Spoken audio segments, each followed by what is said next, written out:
రోమీయులకు రాసిన పత్రిక 8వ అధ్యాయము 28వ వచనాన్ని ధ్యానం చేద్దాం.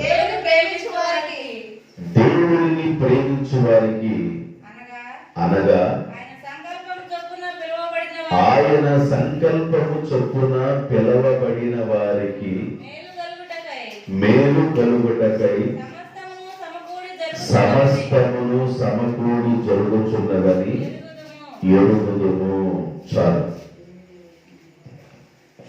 అపోస్తుడైన పౌలు దాదాపు క్రొత్త నిబంధనలో 14 పత్రికలు రాశారు. 27 పుస్తకాలలో 14 పత్రికలు పౌలు గారు. పౌలు గారు పత్రికలు చాలా విలువైనవి. ఆయన చదువుతున్నప్పుడు చాలా విలువైనవి. రెండోది ఏంటంటే ఆయన అనుభవంలో రాసినవి. ప్రభు దగ్గర నేర్చుకొని అనుభవంలో సంఘానికి ఎలా ఉండాలి, సంఘం అంటే ఎలా ఉండాలి, సంఘ పద్ధతులు ఎలా ఉండాలి, సంఘ క్షేమం కోసం ఎలా పాటుపడాలి, యేసు ప్రభు సంఘ క్షేమం కోసమే కదా ప్రాణం పెట్టిందనే విషయాలు సంఘాన్ని దృష్టిలో పెట్టుకొని పౌలు గారు ఎన్నో పత్రికలు రాయడం జరిగింది. ప్రాముఖ్యమైనది ఏంటంటే సంఘము. దేవునికి స్తోత్రం. ప్రాముఖ్యమైనది ఏంటంటే సంఘము ప్రాముఖ్యమైనది. సంఘము కొరకే ప్రభు ప్రాణం పెట్టాడు. దాన్ని ఏమన్నాడంటే ఎక్లేషియా అన్నాడు. అంటే బయటికి పిలువబడిన వారు అని అర్థం. లోకంలో నుండి బయటకు పిలువబడిన వారు అంటే దేవునిలోకి వచ్చిన వారు. లోకంలో నుండి బయటకు పిలువబడిన వారు అంటే వారిని సంఘము అన్నారు. ఐగుప్తిలో నుండి బయటకు పిలువబడిన వారు మొదటి సంఘం. ఇలాగా పౌలు గారు సంఘానికి చాలా పత్రికలు ఉత్తరాలు రాస్తూ ఆయన మాట్లాడుతున్న మాట ఏంటంటే దేవునిని ప్రేమించు వారికి అనగా ఆయన సంకల్పము చొప్పున పిలవబడిన వారికి. సేవ అనేది పిలుపుతో కూడింది. నీ ఇష్టం వచ్చినట్లు చేసేది కాదు సేవ. నీ ఇష్టానుసారంగా ఉండేది కాదు సేవ. దేవుని పిలుపుతో పిలువబడింది. పశువుల కాపరి ఆమోసు దేవుడికి అవసరమయ్యాడు. ఆమోసును దేవుడు సేవకు పిలిచారు. యోనాను దేవుడు సేవకు పిలిచారు. ఇలాగ భక్తుల్ని సేవకు పిలిచి దేవుడు విరివిగా వాడుకున్నాడు. చాలా మంది పరిస్థితులు ఎలా ఉన్నాయంటే సేవ లేదు, పాడు లేదు, సంఘాలు లేవు, ఏమి లేవు. నేను ఈ 3 రోజులు బయట ఉన్నాను కదా. ఏంటి పరిస్థితి అంటే ఇక అంటే బొంగరం తిరిగినట్టు తిరుగుతూ ఉంటారు, బొంగరాలు తిరిగినట్టు తిరుగుతూ ఉంటారు. ఏంటంటే రెస్ట్ లేదు. విజిటింగ్ యాడకి విజిట్ చేస్తున్నామన్నా అసలు నువ్వేంది, నీ వ్యవహారం ఏంది, నీ సంఘం ఏంది, నీ పరిస్థితి ఏంది, నీ విజిటింగ్ ఏదరా నారాయణ అని అడిగితే నేను తిరుగుడు అంటాడు. చాలా మందికి సంఘం, సంఘ క్షేమం కొరకు పాటు పడటం, సంఘం కొరకు ఉండటం ఈ విషయాలు అర్థం కావు. లేచిన దగ్గర నుండి పోస్ట్ మ్యాన్ వదలరు, పోలీసులు వదలరు, మాస్టర్ గారు వదలరు, ఇంజనీర్ వదలరు. ఇక సైకిల్ వేసుకుని ఒకటే విధానం తిరుగుతుంటారు. దేనికంటే దశమ భాగాలు ఏమన్నా ఇస్తారేమన్నా. ఇదే సేవ. సేవ అంటే అదే. దేవుని చేత పిలువబడాలి. పిలుపు కలిగిన సేవకుడు వేరు. బొంగరం తిరిగినట్టుగా, రంగులు రావడం తిరిగినట్టుగా తిరగరు. ఇష్టానుసారంగా మాట్లాడు తాడి తమ్మి లేకుండా తిరిగారంటారే, ఇక అలా ఉండరు. చాలా జాగ్రత్తగా ఉండాలి. దైవ సన్నిధానంలో చాలా జాగ్రత్తగా ఉండాలి. ఇదే జ్ఞాపకం చేస్తున్నాడు. దేవుని సంకల్పము చొప్పున పిలవబడిన వారికి, దేవుణ్ణి ప్రేమించు వారికి సమస్తము సమకూడి జరుగుతున్నవి. దేవుణ్ణి ప్రేమించే వారి కొరకు దేవుడు చేసే పనులు, ఆయన చేసే మేలులు, ఆయన పిలుపులో ఉన్న విధానం. 3 విషయాలు చెప్తారు. క్లుప్తంగా చెప్తాను, జాగ్రత్తగా వినండి. మొదటి కొరింథీయులకు రాసిన పత్రిక 2వ అధ్యాయము, మొదటి కొరింథీయులకు రాసిన పత్రిక 2వ అధ్యాయము 9వ వచనం. ఇందును గూర్చి దేవుడు తన్ను ప్రేమించు వారి కొరకు ఏమి సిద్ధపరిచెనో అవి కంటికి కనబడవు, చెవికి వినబడవు, మనిషి హృదయానికి గోచరము కావు, అర్థం కావు. దేవుని ప్రేమించు వారికి అనగా ఆయన సంకల్పము చొప్పున పిలువబడిన వారికి మేలు కలుగునట్లు సమస్తము సమకూడి జరుగుతున్నవని రోమిలకు రాసిన పత్రికలో చదువుకున్నాం. పౌలు గారు కొరింథీ సంఘంతో జ్ఞాపకం చేస్తుంటాడు, దేవుడు తను ప్రేమించు వారి కొరకు ఏమి సిద్ధపరిచెనో అవి కంటికి కనబడలేదు, చెవికి వినబడలేదు, హృదయానికి అర్థం కాలేదు. దేవుడు ప్రేమించే వాడి కొరకు దేవుడు ఏం చేయబోతున్నాడో ఒకవేళ నీకు అర్థం కాకపోవచ్చు. ఇజ్రాయేల్ ప్రజలు ఐగుప్తు దేశంలో 430 సంవత్సరాలు ఉన్నారు. 430 సంవత్సరాలు బానిసలుగా వెట్టి చాకరీ చేస్తూ, సరిపోయిన రేషన్ లేకుండా, సాయంకాలం వచ్చేసరికి గుడ్డు మూలిగినట్లుగా మూలుగుతూ, ఆ విస్తారమైన పని చేస్తూ అలసిపోయి శరీరాలు బాగా బలహీనమైపోయి బడలికతో నింపబడి ఉంటారు ప్రతిరోజు. ఇలాంటి వారి కోసం దేవుడు అంటాడు, 430 సంవత్సరాలు గడిచిన తర్వాత దేవుడు అబ్రాము యాకోబు అనే ఫ్యామిలీని ప్రేమించి దేవుడు వాళ్ళ జీవితంలో అద్భుతం చేసి సంతానాన్ని ప్రసాదించి మోషే అని దేవుడు ఇచ్చాడు. మోషే ద్వారా, నేను కథ మోషే నాయకత్వం ద్వారా ఇజ్రాయెల్ ప్రజల్ని ఐగుప్తు దేశంలో నుండి తీసుకొచ్చేటప్పుడు దేవుడు సన్నిధానంలో ఇజ్రాయెల్ ప్రజలు అంటారు, మేము ఆయన ఆరాధించడానికి మేము ఊరకినే వెళ్ళకూడదు కదా, ఒట్టి చేతులతో వెళ్ళకూడదు కదా అంటే నిర్గమకాండలో రాయబడి ఉంటుంది.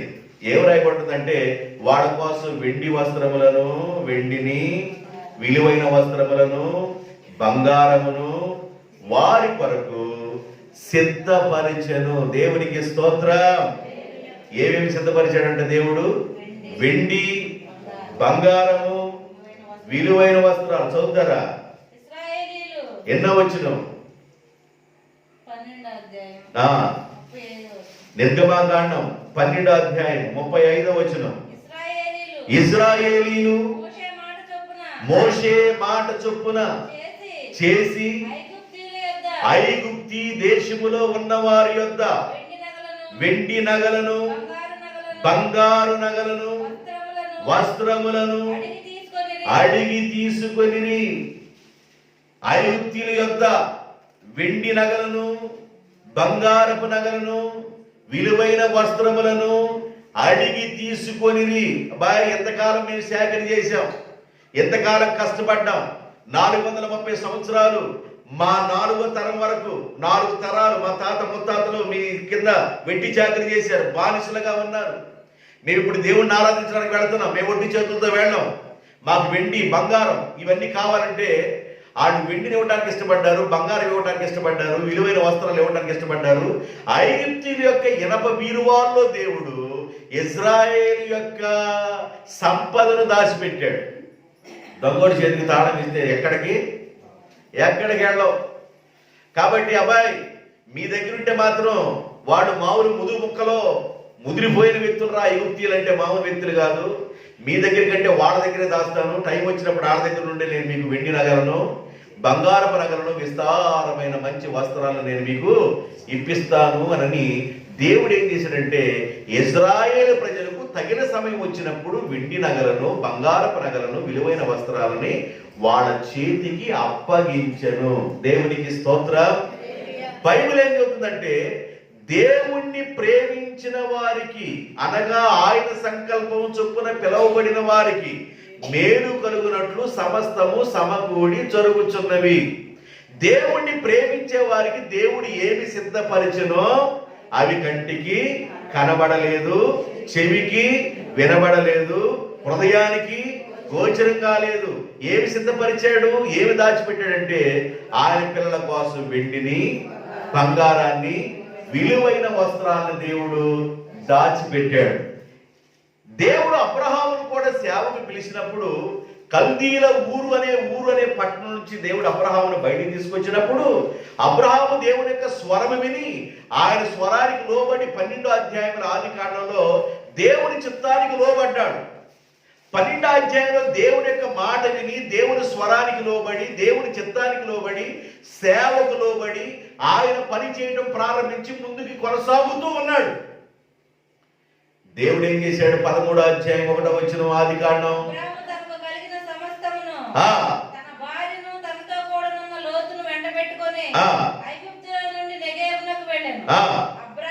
అబ్రహాముకు దేవుడు వెండిని బంగారమును పశువులు కలిగి బహుధనవంతుడుగా ఉండెను. దేవుణ్ణి ప్రేమించే వారికి దేవుడు ఏమి సిద్ధపరచునో అవి కంటికి కనబడలేదు, చెవికి వినబడలేదు, హృదయానికి గోచరంగా లేదు. దేవుడు తన బిడ్డల్ని ఆస్తికి కర్తలుగా చేస్తాను అన్నాడు. వారి ధన నిధులను నేను నింపుతాను అన్నాడు. అబ్రహాముకు కూడా దేవుడు వెండినిచ్చాడు, అబ్రహాముకు కూడా దేవుడు బంగారం ఇచ్చాడు, అబ్రహాముకు కూడా దేవుడు విస్తారమైన పనివారిని పశువులు ఇచ్చాడు. 318 మంది పనివారు అబ్రహాం ఇంట్లో ఉన్నారు. విస్తారమైన సంపద. 24వ అధ్యాయంలోకి వచ్చేసరికి ఆదికాండం 24వ అధ్యాయం 1వ వచనంలోకి వచ్చేసరికి ఒక మాట రాయబడి ఉంది. దేవుడు అబ్రహాము బహుకాలము గడిచిన వృద్ధుడై ఉండెను, అన్ని విషయములలోనూ యెహోవా అబ్రహామును ఆశీర్వదించెను. అన్ని విషయములలో ఇది ఉంది, ఇది లేదు అనడానికి వీల్లేదు. అన్ని విషయాలలో దేవుడు అబ్రహాముని ఆశీర్వదించాడు. దేవుణ్ణి ప్రేమించే వారికి, ఆయన సంకల్పము చొప్పున పిలువబడిన వారికి మేలు కలుగునట్లు సమస్తము సమకూడి జరుగుతున్నవి.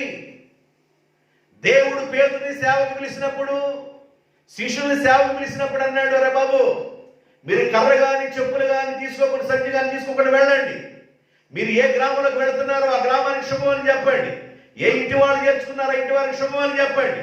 ఒకవేళ ఆ ఇంటి వారు అశుభంగా ఉంటే మీరు చెప్పిన శుభము తిరిగి మీ ఎదలోనికి వస్తుంది,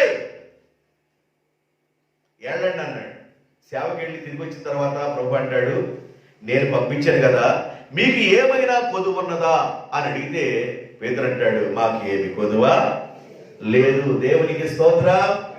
దేవుడు ఒకవేళ పిలిస్తే, దేవుడు ఒకవేళ ఆయన పిలుపులో, ఆయన సంకల్పంలో నువ్వు ఉన్నట్లయితే, కొదువులో కొరతలో కొద్ది కాలం ఉన్నట్లుగా ఉన్నా ఆయన నిన్ను సమృద్ధిలోనికి తీసుకువెళతాడు. అబ్రహామును తీసుకెళ్లిన దేవుడు, ఇజ్రాయేల్ ప్రజలు తీసుకెళ్లిన దేవుడు, మన పితరుల్ని సమృద్ధిలోకి తీసుకెళ్లిన దేవుడు, అలాగే దేవుడు తన బిడ్డల్ని సమృద్ధిలోకి నడిపిస్తాడు.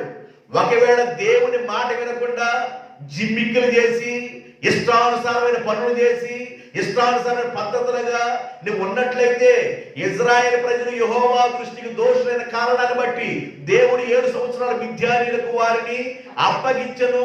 మిద్యానీయులు ఇజ్రాయేల్ పులుసు, చెప్పండి, చింతపండు పులుసు తీసినట్టు తీశారు. మామూలుగా తీలా, చింతపండు పులుసు పిసికినట్టు పిసికారు. ఇజ్రాయేల్ ప్రజలు మిక్కిలి హీనదశకు వెళ్ళిపోయారు. జీవనోపాధి సంబంధమైన ఏమీ లేవు. గొర్రె లేదు, ఎద్దు లేదు, గాడిద లేదు, పంట లేదు, ఇల్లు లేదు, వాకి లేదు, పంట గుహల్లో ఉన్నారు. యెహోవాకు వారు మొరపెడుతూ ఏడుస్తున్నప్పుడు దేవుడు గిద్యోను ద్వారా ఇజ్రాయేల్ ప్రజలకు జయించి మరలా దేవుడు సమృద్ధిలోనికి నడిపించాడు. దేవునికి స్తోత్రం. అయితే ఈ భాగాన్ని నేను ఎందుకు మీకు గుర్తు చేస్తానంటే, దేవుణ్ణి నీవు ప్రేమించడం ద్వారా వచ్చే బెనిఫిట్స్. దేవుణ్ణి ప్రేమించాలి. దేవుని ప్రేమించు వారికి, అనగా ఆయన సంకల్పము చొప్పున పిలువబడిన వారికి మేలు కలుగునట్లుగా సమస్తము సమకూడి జరుగుతున్నవి. దేవుడు తను ప్రేమించు వారి కొరకు ఏమి సిద్ధపరిచిన అవి కంటికి కనబడలేదు, చెవికి వినబడలేదు, హృదయానికి గోచరంగా. ఆయన ప్రేమించిన బిడ్డల కోసం దేవుడు ఏదైనా ఇవ్వగలిగిన వాడు, బహుమానాలు ఇవ్వగలిగిన వాడు, ఈవులను ఇవ్వగలిగిన వాడు, ఆశీర్వాదం ఇవ్వగలిగిన వాడు, మేలు చేయగలిగిన వాడు. ఆయన గడప కమ్ముల పునాది దగ్గర కూర్చొని ఎవరైతే దివారాత్రులు ప్రభు పాదాల దగ్గర కనిపెట్టి ప్రార్థన చేస్తారో దేవుడు అంటాడు, నేను వారిని తలగానే చేస్తాను కానీ తోకగా చేయను. నా బిడ్డల్ని తలగా చేస్తాను, తోకగా చేయను. నా బిడ్డల్ని ఆశీర్వదిస్తాను, వారు నన్ను ప్రేమిస్తున్నారు, నా బిడ్డల కొరకు నేను ప్రాణం పెట్టాను కనుక నేను వారి కొరకు ఏదైనా చేస్తాను. పరలోకంలో తండ్రి అంటాడు, మనల్ని ప్రేమించి తన సొంత కుమారుని ఇవ్వడానికి వెనుదిరగకుండా ఆయన సిలువలో ఉండి నా తండ్రి నా తండ్రి నా చెయ్యి ఎందుకు విడిచేవయ్యా అని మాట్లాడుతున్న మౌనంగా ఉన్నాడు తండ్రి. బిగ్గరగా కేక వేస్తున్నాడు, అయ్యా నా చెయ్యి ఎందుకు విడిచావు, ఏలి ఏలి లామా సబక్తా అని కేక వేస్తా ఉన్నాడు. సిలువలో ఎన్నో మాటలు పలుకుతూ ఉన్నాడు, 7 మాటలు పలుకుతూ ఉన్నాడు. అయిన తండ్రి మౌనంగానే ఉన్నాడు. కారణం ఏంటంటే ప్రజల కోసం యేసు ప్రభు బలవటం అవసరమని సొంత కుమారుణ్ణి తనను ప్రేమించే బిడ్డల కోసం ఇవ్వడానికి వెనుదిరగని తండ్రి. ఆయన ప్రేమ మన పట్ల చాలా ఉన్నతమైనది. దేవదూతలకు లేని గొప్ప భాగ్యాన్ని దేవుడు మట్టి ఘటానికి, మట్టి మనుషులకు దేవుడు ప్రేమించను గ్రహించాడు. ఆయన కృప, ఆయన ధన్యత, ఆయన పాద సన్నిధానంలో మనం కనిపెట్టాలి. చాలా మంది లెట్ డేస్ లో చాలా నిష్ఠాగరిష్ఠగా ఉండేవాళ్ళు ఉన్నారు, చాలా మంది ఉన్నారు. మాంసాన్ని ముట్టుకోరు. కొంతమంది అలాగా ప్రార్థనలో ఉండేవాళ్ళు ఉన్నారు. ఒకవేళ వాళ్ళు సమర్పణ అన్నమాట, అలాగే సమర్పణ కలిగిన కుటుంబాలు కొన్ని ఉన్నాయి. రేపు ఆదివారం ఒక సిస్టర్ గారు నేను మెసేజ్ ఇవ్వడానికి రమ్మన్నాను. నేను ఇంతవరకు ఆమెను చూడలేదు, ఆ మెసేజ్ కూడా వినలేదు. ఒక దైవజనుడు చెబితే విన్నాను. రేపు ఆదివారం ఆహ్వానించారు. ఆమె టిఫిన్తోనే ఉంది 40 రోజులు. కోడిగుడ్డు అనేది ఎంత, కోడిగుడ్డుగా లేదు, కోడి లేదు, కోడు లేదు, కోడిలో వచ్చి గుడ్డు కూడా లేదు. అవి సమర్పించుకోండి. అట్లా కొంతమంది లెట్ డేస్ లో సమర్పించుకొని ఉంటారు. అయితే ఈ 40 దినాల యొక్క ప్రార్థన కంటిన్యూషన్ గా మందిరంలో జరగాలనే ఉద్దేశంతో మనం జరిగించుకుంటున్నాం. దేవుని స్వరాన్ని వింటున్నాం, దేవుని మాటలు వింటున్నాం. ఇది మనకి ధన్యత. దేవునికి స్తోత్రం. అది మంచిది. అయితే యాకోబు రాసిన పత్రికలో మాట రాయబడి ఉంది. యాకోబు రాసిన పత్రిక 1వ అధ్యాయము 12వ వచనం, 2వ అధ్యాయము 5వ వచనం, 1:12, 2:5 శోధన సహించువాడు ధన్యుడు. శోధనకు నిలిచిన వాడైతే దేవుడు తన్ను ప్రేమించు వారికి వాగ్దానము చేసిన జీవ కిరీటమును ఇచ్చును. దేవుడు తన్ను ప్రేమించే వారి కోసం వాగ్దానం చేసిన జీవ కిరీటాన్ని ఇచ్చును. దేవుడు తన్ను ప్రేమించే వారి కోసం ఏమి సిద్ధపరిచునో అవి కంటికి కనబడలేదు, చెవికి వినబడలేదు, హృదయానికి అర్థం కాలేదు. ఇక్కడ అంటాడు, ఎన్ని శోధనలు వచ్చినా కూడా శోధనలో నిలబడే వారికి దేవుడు తను ప్రేమించు వారి కోసం వాగ్దానం చేసిన జీవ కిరీటాన్ని ఇచ్చును. 2వ వచనం, నా ప్రియ సహోదరులారా ఆలకించండి. ఈ లోక విషయంలో దరిద్రులైన వారిని విశ్వాసమందు భాగ్యవంతులుగాను దేవుణ్ణి ప్రేమించు వారికి దేవుడు వాగ్దానం చేసిన రాజ్యమునకు వారసులుగా ఉండుటకు దేవుడు ఏర్పరచుకొనెను కదా. దేవుడు ప్రేమించే బిడ్డల కోసం దేవుడు ఒక రాజ్యాన్ని ఏర్పాటు చేశాడు కదా. దేవుడిని ప్రేమించే వాళ్ళ కోసం దేవుడు తన జీవ కిరీటాన్ని ఇవ్వడానికి సిద్ధం చేశాడు కదా. దేవుడిని ప్రేమించిన వారి కోసం దేవుడు వెండిని, బంగారాన్ని, విలువైన వస్త్రాన్ని, పశువుల సంపదని సిద్ధపరిచాడు కదా. ఇలా చెప్పుకుంటూ వెళ్ళాలంటే ఇదే మెసేజ్ని చాలా విషయాలు చెప్పుకోవాలి. కానీ దీన్ని నేను 3 భాగాలుగా చెప్పాలనుకుంటున్నాను. దేవుణ్ణి ప్రేమించు వారికి దేవుడు ఏం చేస్తున్నాడో ఒక 4 మాటలు నేను మీకు చెప్పాను సింపుల్ గా. దేవుణ్ణి ప్రేమించు వారికి అనగా ఆయన సంకల్పము చొప్పున పిలవబడిన వారికి, 2వ పాయింట్ చెప్తారు. పిలవబడిన వారికి తర్వాత వేడుకలు ఉంటే ఏం జరుగుతుందో చెప్తారు. జాగ్రత్తగా వినండి.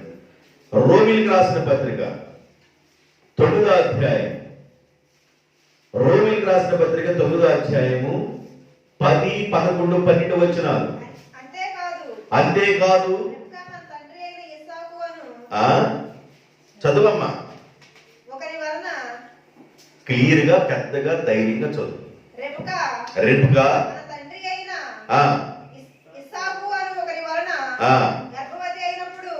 ఇస్సాకు వలన రెబెకా గర్భవతి అయినప్పుడు ఏర్పాటును అనుసరించిన దేవుని సంకల్పము, ఆయన సంకల్పము, ఇక్కడ గమనించాలి, ఆయన సంకల్పము చొప్పున పిలువబడిన వారికి అని పదం చెబుతున్నాను.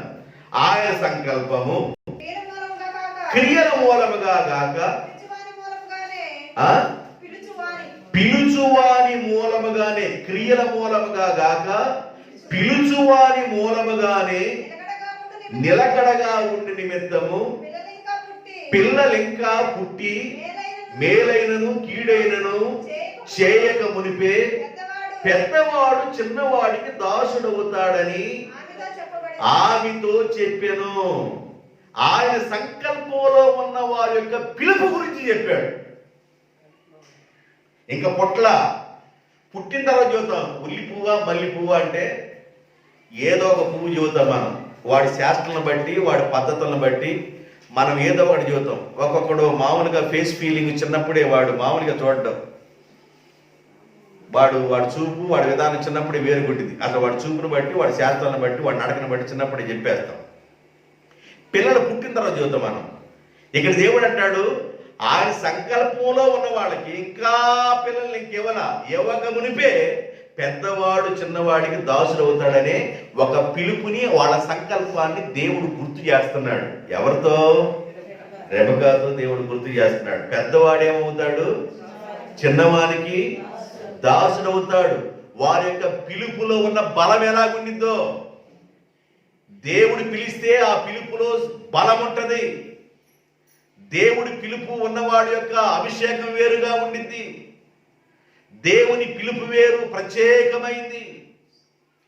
కాబట్టి అబ్రహాముని దేవుడు పిలిచినట్లుగా, ఇస్సాకుని దేవుడు పిలిచినట్లుగా యాకోబును కూడా దేవుడు పిలుస్తూ ఉన్నాడు. అబ్రహాముకి ఇంకా పిల్లలు ఉన్నారు, ఇస్సాకే కాదు, అబ్రహాంకి ఇంకా పిల్లలు ఉన్నారు. అబ్రహాంకి ఇష్మాయేలు ఉన్నాడు, కెతూరాకు పుట్టిన పిల్లలు కూడా 6 ఉన్నారు. వాడు పిలుపులో లేరు. కెతూరాకు పుట్టిన 6 పిల్లలు, హాగరకు పుట్టిన ఇష్మాయేలు పిలుపులో లేరు. మరి ఎవరు పిలుపులో ఉన్నారంటే, వాగ్దానం చేసిన భార్యకు పుట్టిన కుమారుడైన ఇస్సాకు పిలుపులో ఉన్నాడు. అబ్రహాము ఇస్సాకు నందు యాకోబుని కనెను, యాకోబు తన 12 మంది కుమారులను కనెను. పిలుపు చాలా ప్రత్యేకమైంది. దేవుడి పిలుపు చాలా ఉన్నతమైంది. దేవుడి పిలుపులో ఉన్న బలం వేరు. ఆ పిలుపులో ఉన్న శక్తి గురించి మాట్లాడుతున్నాడు రెబెకాతో దేవుడు. అమ్మా, ఇంకా నీకు పిల్లలు లేవబోతున్నారు. అయితే నీ గర్భంలో 2 జనాలు పెరుగుతున్నారు. 2 రకాలైన పిలుపులు కలిగిన వాళ్ళు ఉన్నారు, 2 రకాలైన పద్ధతులు కలిగిన వాళ్ళు ఉన్నారు. అయితే పెద్దవాడు చిన్నవాడికి ఏమవుతాడు? దాసుడవుతాడు. చిన్నవాడి పట్ల నేను ఒక ఆలోచన కలిగి ఉన్నాను. పిండోత్పత్తి కాకమునిపే, తల్లి గర్భంలో నియమించబడిన దినాలు జరగక మునిపే దేవుడు ఆదిలోనే యాకోబును చూసినట్లుగా నన్ను కూడా ఆదిలోనే దేవుడు చూశాడు. ఆయన ఆదిలోనే చూశాడు కనుక ఈ రోజున నీవు మందిరంలో ఉన్నావు, ఈ రోజున నువ్వు దేవుని దగ్గర ఉన్నావు, ఈ రోజు నువ్వు దేవుని పాదాల దగ్గర ఉన్నావు. దేవుని పాదాల దగ్గరికి అందరు రాలేరు, దేవుని సన్నిధికి అందరు రాలేరు. అవకాశం ఉన్నా రాలేరు, పిలుపున్నా రాలేరు, అందరూ ఆకర్షించబడలేరు. ఆయన ప్రేమలోను, ఆయన పిలుపులోను, ఆయన ఆకర్షణ ఉన్నవాళ్ళు అలాగా దేవుని సన్నిధికి ఆకర్షించబడతారు. యాకోబుని పిలిచిన దేవుడు వదిలిపెట్టలేదండి. యాకోబుని పిలిచిన దేవుడు వదిలిపెట్టలా. యాకోబు బయలుదేరి వాళ్ళ మామగారి దగ్గరికి వెళుతున్నప్పుడు దేవుడు అంటాడు, యాకోబు నీతో పాటు నేను కూడా వస్తాను. దేవునికి స్తోత్రం. నీతో పాటు నేను కూడా వస్తా, నువ్వు భయపడబాకు. నువ్వు తినడానికి ఆహారము, కట్టుకోవడానికి వస్త్రాలు, ఇవే కదా నీవు నన్ను అడిగింది. తినడానికి ఆహారం ఇస్తాను, కట్టుకోవడానికి వస్త్రాలు ఇస్తాను, ఏ కొదువు లేకుండా చేస్తాను, ఏ కొరత లేకుండా చేస్తాను.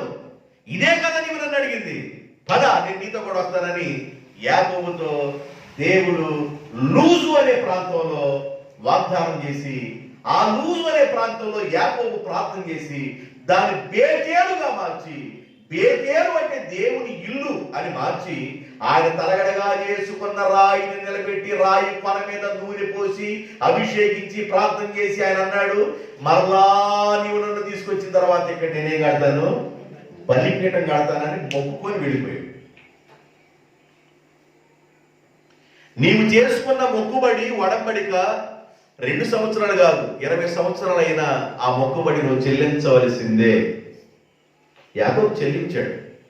యాకోబుతో దేవుడు వెళ్ళాడు లాబానుకి.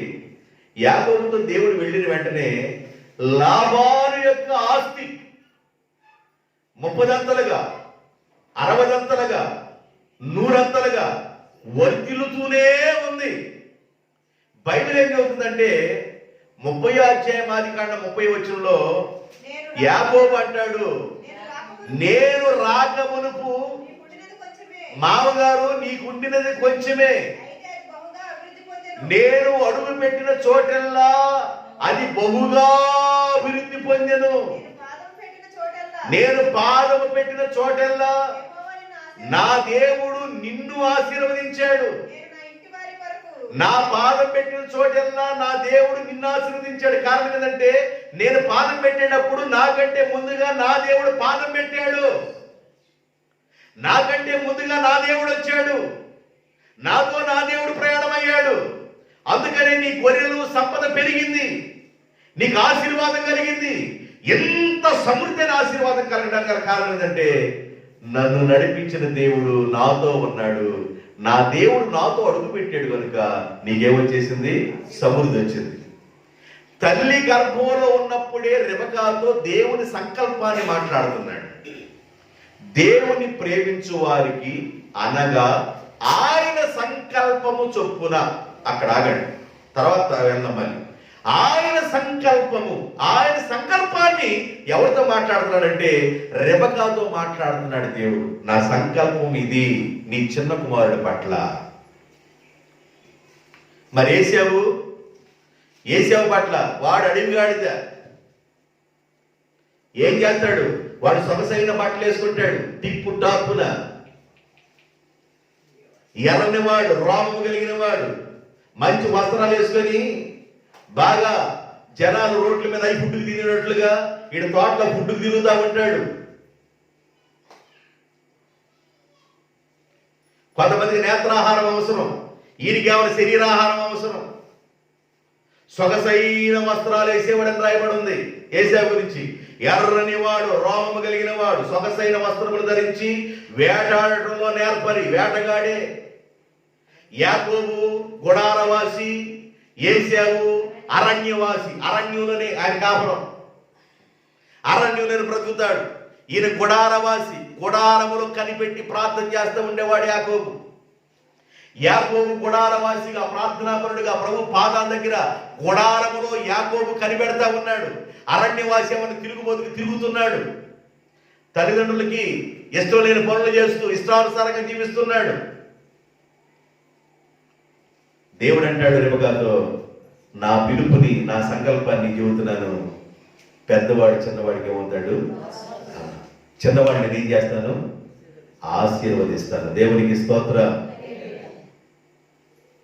మామూలుగా అవన రోషం కలిగిన వాడు ఎబేకునేము దగ్గర యాకోబు ఒక్కడే రాత్రి కూర్చొని పెరుగులాడి, దేవా నీవు నన్ను ఆశీర్వదించేంత వరకు నీ పాదాలు నేను విడిచిపెట్టను. దేవుడు అంటాడు, ఏమయ్యా నీతో పాటు నా గొర్రెలు, నీతో పాటు నా ఆస్తి, ఇది ఆస్తి కదా, నీకు ఆస్తిగా కనబట్టలేదా అన్నాడు. కాదు, నీవు నన్ను ఆశీర్వదించాలి. నీ ద్వారా వచ్చే ఆశీర్వాదం అది ఎట్లా ఉంటుందంటే పొంగి పొర్లుచూనే ఉంటుందయ్యా. కాబట్టి నన్ను ఆశీర్వదించయ్యా. పోరాడి పెరుగులాడి ప్రభు సన్నిధానంలో గెలిచి ఆశీర్వాదాన్ని పొందినవాడు యాకోబు. అబ్రహాము ఆశీర్వాదం పొందాడు, ఇస్సాకు ఆశీర్వాదం పొందాడు. ఇశ్రాయేలు ఆశీర్వాదం పొందారు. ఆయన సంకల్పంలో ఉన్న వారికి దేవుడు ఏమి సిద్ధపరిచాడో కంటికి కనబడాల, చెవికి వినబడాల, హృదయానికి అర్థంగా ఆశీర్వదించాడు దేవుడు. దాచిపెడతాడండి దేవుడు. నువ్వు బాధలో ఉన్నప్పుడు కుమిలిపోతూ ఏమి నా పరిస్థితి ఇంతేనా, నా బ్రతుకు ఎలాగే తెల్లారిపోయిద్దా, నా లైఫ్ ఇలాగే ఉండిద్దా అనుకుంటా. దేవుడు సన్నిధానంలో నమ్మకంగా ఉంటే టైం వచ్చినప్పుడు దేవుడు ఏం చేస్తాడంటే నీ ప్రతి పరిస్థితిని మారుస్తాడు. మార్చేంతవరకు నువ్వు ఆయన చేతుల్లో ఉండాలి. మార్చేంతవరకు ఆయన చేతుల్లో ఉండాలి.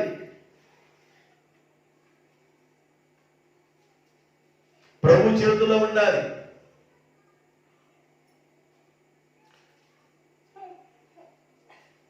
ఆ మధ్య ఒక పాస్టర్ గారు కలిశారు. ఎక్కడయ్యా సేవ అన్న? గుంటూరులో సేవ ఉంది అన్నాడు. ఇంకేడుందన్న? నంబూరులో కూడా ఉంది అన్నాడు. ఇంకేడుందన్న? కనగాల్లో కూడా ఉంది అన్నాడు. ఇంకేడుందన్న? హైదరాబాద్లో కూడా ఉంది అన్నాడు. నీ బాడేమో కదా అనుకున్నా నేను. ఏడ తిరుగుతున్నారు సార్? కనగాలి ఎక్కడ, గుంటూరు ఎక్కడ, ఇది ఎక్కడ, పుట్టినరోజు ఏడ చేస్తున్నావు, సత్యరోజు ఏడ చేస్తున్నావు? నీ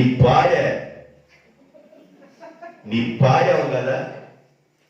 స్థిరత ఉండదు, ఒక సంఘం ఉండదు, ఒక గురు ఉండదు. ఒక విశ్వాసిని కాపాడడానికి, విశ్వాసికి సేవ చేయడం అంటే సేవకుడు మంత్రసాని పని. అన్ని పనులు చేయాలి. పుట్టినరోజు చేయాలి, చనిపోయే రోజు చేయాలి, కృతజ్ఞత కూటం పెట్టాలా, అన్ని పెట్టాలా. సేవకుడు మామూలు చెప్పలు కాదు. ఇన్ని ఏర్పడి సత్తనావన్న ఒకదానికి న్యాయం చేయడానికి తెకానా లేదు. ఇన్ని చేస్తున్నానంటే ఈ పైలమ ఒక్కొక్కడు మామూలుగా చెప్పడం, రంగులు రావటం, ఏడు సేవలే అన్న. చూద్దాం పదని ఒకసారి నన్ను పిలిస్తే వెళ్ళా. ఏమి లేదు, ఆ సూర్యచంద్రుని కూర్చొని శుద్ధి సోత్రం కొట్టుకుంటున్నారు. సూర్యచంద్రుని కూర్చొని ఇదేనా సేవ? సేవ అంటే అదే? సేవ అంటే నీకు ఇదేనా? ఏ ఇంటికి వెళ్ళి కూర్చున్నా దంగారాడు కూడా కూర్చుంటారు. ఆడికి వెళ్ళిపోతే ఆడు కూడా కూర్చుంటారు చెట్టు కింద. ఆడు కూడా ఏడకెళ్తే ఆడ ఒక 10 మంది కూర్చుంటారు. అదే నీ సేవ అనుకుంటున్నావేంటి? సేవ అంటే దేవుడిని నేను అక్కడ పిలవాలి, దేవుని చేత ఆకర్షించబడిన బిడ్డలు నీ దగ్గర రావాలి. అది సేవ. దేవునికి స్తోత్రం. అది పరిచర్య. అసలు రెస్ట్ లేదండి. మరేం చేస్తున్నావు అన్న? మోసం కూడా కావట్లేదండి. ఈరోజు నాకు వేసుకోపోయా.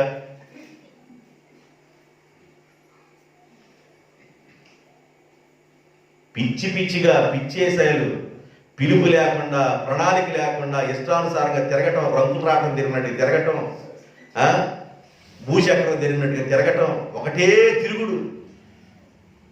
నీ సేవను నువ్వు సిద్ధపరచుకొని నీ తోట పని నువ్వు చేయుదువుగాక. దేవునికి స్తోత్రం. హల్లెలూయా. దేవుడు నీకు అప్పగించిన పనిని, నీ బాధ్యతని నువ్వు ఏడుదువుగాక.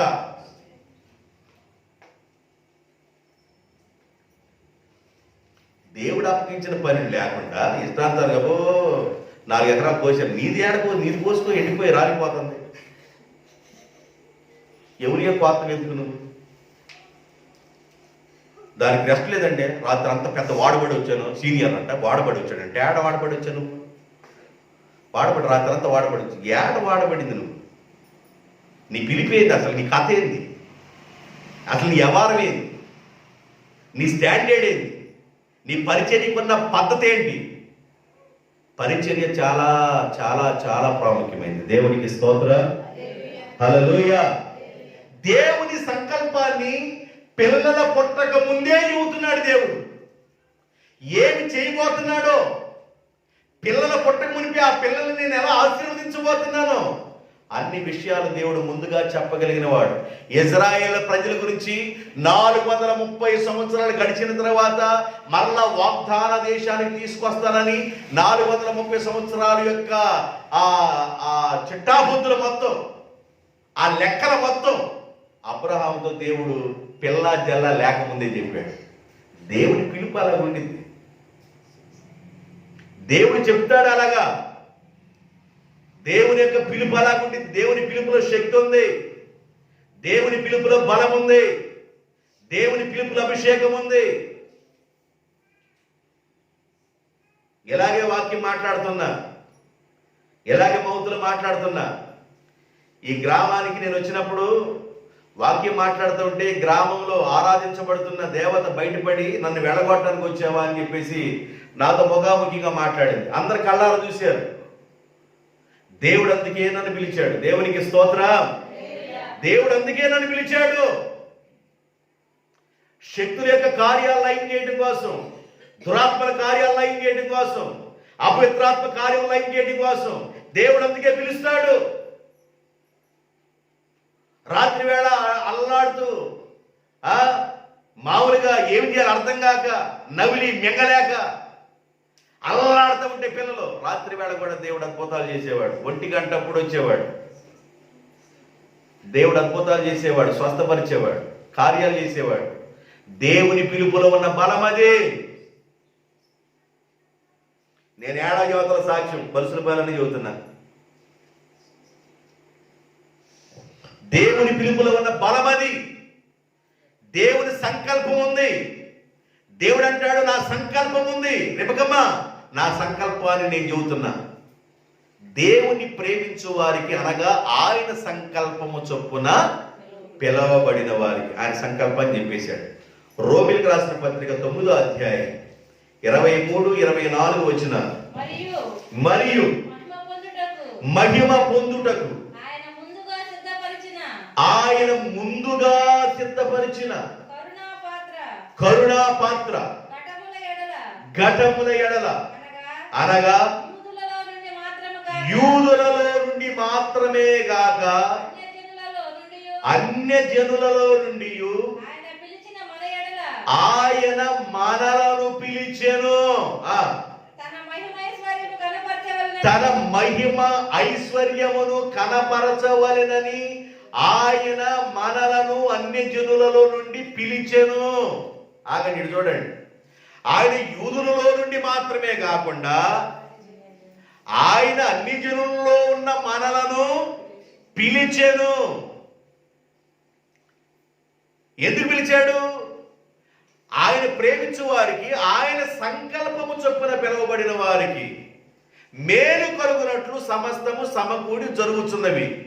ఆయన యూదులను మాత్రమే కాదు, ఇజ్రాయేల్ మాత్రమే కాదు, ఆయన అన్ని జనులుగా ఉన్న మనల్ని కూడా దేవుడు పిలిచాడు. ఎందుకు పిలిచాడంటే తన మహిమైశ్వర్యమును మన ద్వారా కనపరచాలని. మహిమైశ్వర్యము అంటే ఏంది? తన మహిమైశ్వర్యము మన ద్వారా కనపరచవలనని అన్ని జనుల్లో ఉన్న మనల్ని దేవుడు పిలిచాడు. మహిమ ఐశ్వర్యము అంటే ఏంటి? నీ ద్వారా దేవుని యొక్క మహిమైశ్వర్యము రావాలి. మహిమైశ్వర్యములో ఉన్న ఆశీర్వాదం చెబుతాను, వినండి. ఎఫెసీయులకు రాసిన పత్రిక 3వ అధ్యాయం, ఎఫెసీయులకు రాసిన పత్రిక 3వ అధ్యాయం 15, 16, 17, 18 వచ్చినారు. మీరు అంతరంగ పురుషుని యందు శక్తి కలిగి, నెంబర్ 1, అంతరంగ పురుషుని యందు శక్తి కలిగి ఉంటారు. ఆయన మహిమ ఐశ్వర్యము అంటే ఏంటంటే అంతరంగ పురుషుని యందు శక్తి కలిగి ఉంటారు. ఆయన ఆత్మ వలన బలపరచబడి ఉంటారు.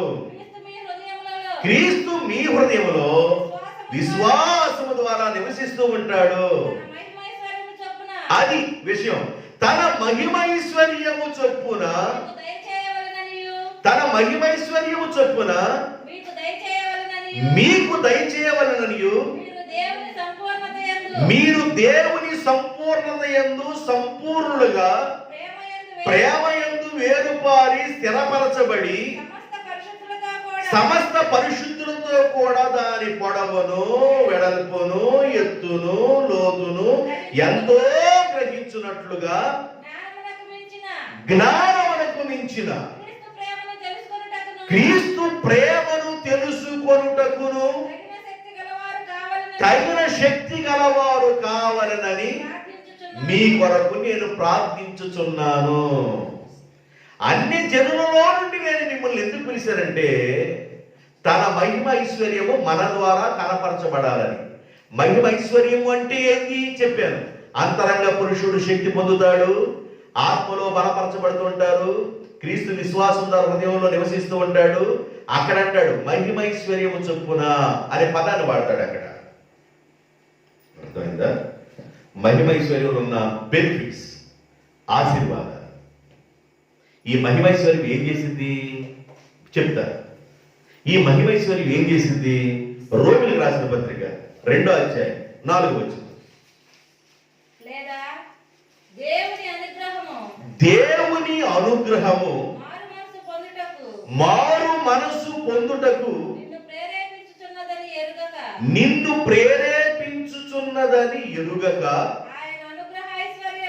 ఆయన అనుగ్రహ ఐశ్వర్యమును, సహనమును, దీర్ఘశాంతమును తృణీకరించుదవా.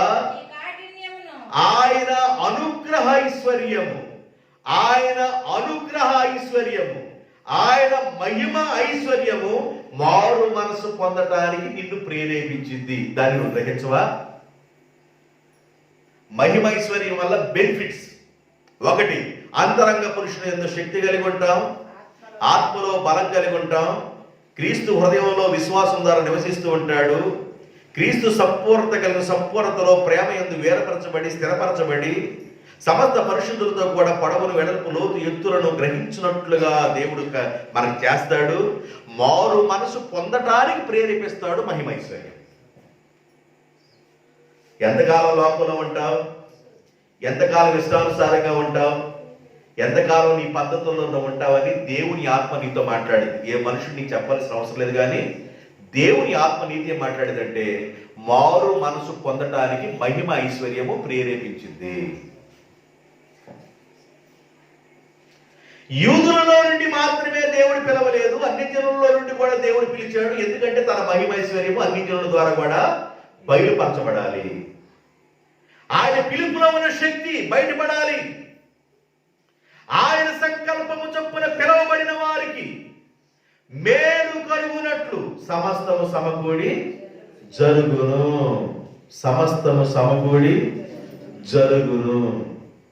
అన్నలారా, నా పన నిలబడింది, మీ పనులు నమస్కారం చేస్తున్నాయి అన్నాడు. ఎక్కడ లేదు, పాపం వచ్చేసింది. వీడి పన నిలబడితే మా పనులు నమస్కారం చేస్తున్నాయా? పకట కళ్ళ కట్టినట్టు వీడు నిద్రపోతా ఇంటి దగ్గర మేము ఎరటండి లేక మురళి కాస్తున్నాము, వీడి ఇష్టానుసారి నిద్రపోతా వాడి కళ్ళ కట్టున్నాడు, వీడి ఎవరు తేలకపోతాము, వీడి కళ్ళ కళ్ళలు ఏమైపోతాయి అనుకుంటున్నారు అన్నలాందరూ. తేల్చేది పాపం, ఎవరు తేల్చేది. ఒక రోజున అన్నల కోసం 7 పులిమేలను దాటి వెళ్ళి దోతాన్లో ఉన్నారని తెలుసుకొని అన్నల దగ్గరికి ప్రేమపూర్వకం వెళితే అన్నలందరూ విషం చూపు చూసి ఆయన కొట్టి వస్త్రహీనుడు చేసి నీళ్ళు లేని బావులో ఉంచి అనవసరం అని అమ్మేస్తున్నారు మిథ్యానీయుల వర్తకులకి.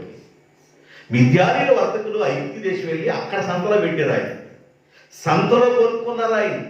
కొనుక్కున్న ఆయన వెళ్ళాడు పోతిఫర్ ఇంట్లోకి. ఆ ఇంటిలోనేమి పొలములోనేమి యేసేపుని బట్టి ఆశీర్వాదం రావడం ప్రారంభమైంది. శోధన వచ్చింది, జైలు వేయబడ్డాడు. 17 సంవత్సరాలు తండ్రితో ఉన్నాడు. 13 సంవత్సరాలు చీకటిని అనుభవించాడు. 13 సంవత్సరాలు శ్రమను అనుభవించాడు. 13 సంవత్సరాలు కష్టాలను అనుభవించాడు. 17 + 13 30 సంవత్సరాలు. 30 సంవత్సరాలు అయిన తర్వాత యేసేపు ఫరో ఎదుట నిలబెట్టబడెను. దేవునికి స్తోత్రం. 30వ సంవత్సరం వయసు యేసేపుకు వచ్చినప్పుడు రాజైన ఫరో ఎదుట శుభ్రమైన వస్త్రాలు వేయబడి గెడ్డం చేయబడి రాజు ఎదుట నిలబడి రాజుకు వచ్చిన కళలో తన భావాన్ని వివరించిన తర్వాత రాజుగారు అంటాడు, ఈ రాజ్యం విషయంలో సింహాసన విషయంలో తప్ప మిగతా మొత్తం నీవేనయ్యా, నీ బాధ్యతను మొత్తం యేసేపుకు అప్పగించాడు. ఫరో రాజు ఇంటికి తండ్రిగాను ఐగుప్తు దేశానికి ప్రభువుగాను దేవుడు ఒక గొప్ప స్థానంలో దేవుడు పెట్టాడు. ఆయన మహిమైశ్వర్యము యేసేపు పట్ల ఎలా ఉన్నదో అన్నలకు తెలియలా. దేవుని యొక్క అనుగ్రహము యేసేపు పట్ల ఎలా ఉందో అన్నలకు అర్థం కాలా. అయితే అన్నలకు గుర్తుపెట్టి అన్నలకు అర్థమైనప్పుడు భయముతో ఒక్కొక్కడో పీటీ ఉషా పరిగెత్తినట్లుగా యేసేపు దగ్గర నుంచి పరిగెత్తాలనుకున్నారు. యేసేపు అన్నాడు, అన్నలారా, మీరు ఎక్కడికి పరిగెత్తాల్సిన అవసరం లేదు, మీరు ఎక్కడికి వెళ్ళాల్సిన అవసరం లేదు, రండి నా దగ్గరికి అని వాళ్ళందరూ కొట్టుకొని వాటేసుకొని ఏడ్చి, మీరు కాదు పంపించింది, దేవుడే నన్ను మీకు ముందుగా పంపించాడు. అనేకులకు ఆహారం పంచిపెట్టడం కోసం దేవుడు నన్ను ముందుగానే సిద్ధపరిచాడు. దేవుడికి స్తోత్రం. ఆయన ప్రేమించేవాడి కోసం దేవుడు ఏం చేస్తాడో తెలియదు. అయితే యూదుడని గ్రీక్ దేశస్థుడని, తెల్లోడని నల్లోడని, హెలేన్యుడని భేదం మనుషుల్లో ఉండదు, కానీ దేవుడికి ఏ భేదం లేదు. నీవు దేవుడిని ప్రేమించు. నీ పట్ల దేవుడు ఏమి చిత్తం కలిగి ఉన్నాడో అది నీ పట్ల సంపూర్ణంగా జరుగునుగాక, సంపూర్ణముగా జరుగునుగాక. ఆయన పిలుపులో నీ ఉందువుగాక, ఆయన పిలుపులో నువ్వు నిలబడుదువుగాక, స్థిరమైన వ్యక్తిగా ఎదుగుదువుగాక. ఆయన ప్రసన్నత బలము మిమ్ములను కమ్ముకొనుగాక. ఈ మాటల ద్వారా దేవుడు మిమ్మల్ని ఆశీర్వదించునుగాక. తలవంచండి, ప్రార్థన చేద్దాం.